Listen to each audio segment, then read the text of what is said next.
Evet, günümüzde sonuçta şu anda araç sayıları arttı. Geçmiş dönemlere göre karayollarında kullanılan araç sayısında her yıl ortalama bir yükselme var. Bu yükselmeleri trafik yoğunluğuna sebep verebiliyor.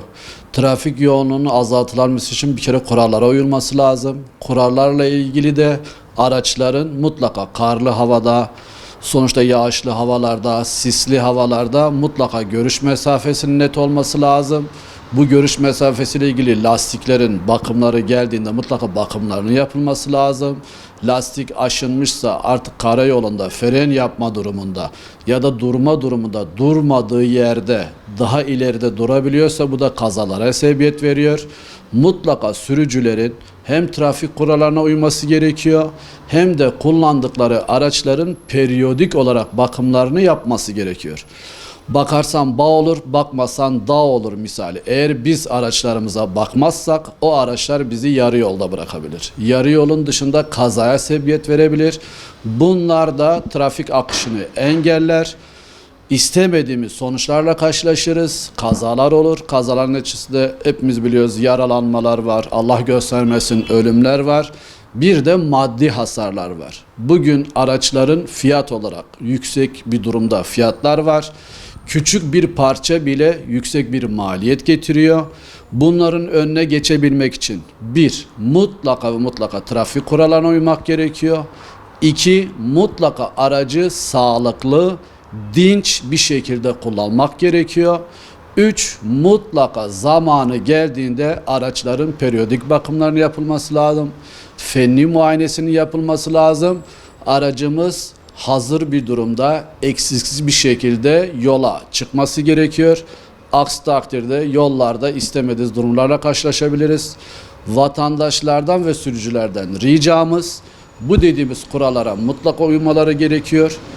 Uyulduğu takdirde inşallah genel anlamda trafik kazalarında bir azalma olur. Ölümlü, yaralanmalı, Allah göstermesin can kayıplarıyla ilgili minimuma bu sayı düşer ve sağlıklı, düzenli bir sürüş imkanı sağlanır. Evet, normalde trafik kurallarında sürekli araç kullanma yok.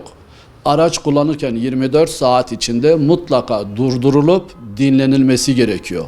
Yorgunluk belirtilerinde refleksler azalır.